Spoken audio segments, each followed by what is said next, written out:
अभी recently honourable court के द्वारा एक वकील साहिबा को 2 सालों तक के लिए एज एन एडवोकेट प्रैक्टिस करने से डिमांड कर दिया गया है। अब सवाल ये उठता है कि क्या कोर्ट के पास अधिकार है वकीलों के लाइसेंस को रद्द करने का और ऐसा ऑर्डर जारी करने का कि हाँ आप जो है इतने टाइम पीरियड के लिए एज एन एडवोकेट प्रैक्टिस नहीं करोगे।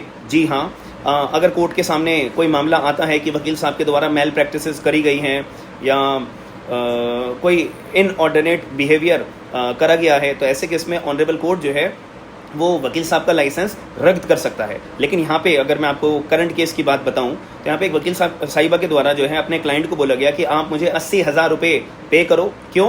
क्योंकि यहाँ पे जो है आपका जो केस प्रोसिक्यूट करा जा रहा है उसमें टोटल फीस जो है ना वो 80,000 रुपये की पे करनी है, इसलिए आप मुझे 80,000 रुपये दीजिए।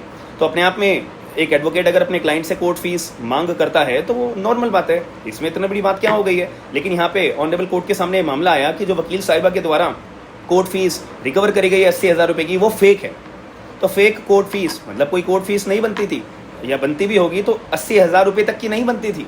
बट क्लाइंट से जो है यहाँ पे वकील साहिबा ने बोला कि आप मुझे 80,000 रुपये की कोर्ट फीस पे करो। तो ये अपने आप में ऑनरेबल कोर्ट ने बोला कि भाई ऐसा तो कोई मामला था ही नहीं, 80,000 रुपये की तो कोई कोर्ट फीस बनती ही नहीं है, तो आपने अपने वकील साहिबा क्लाइंट से कैसे रिकवर कर लिए। तो इस पर्टिकुलर एक्शन के बेसिस पे यहाँ पे उन वकील साहिबा को जो है 2 सालों तक के लिए एज एन एडवोकेट प्रैक्टिस करने से डिबार्ड कर दिया गया है। ऊपर से यहाँ पे वकील साहिबा के ऊपर जुर्माना भी लगाया है एज अ कंपनसेशन के फॉर्म पे 25,000 रुपये का कंपनसेशन जो है वकील साहिबा अपने क्लाइंट को पे करेंगी।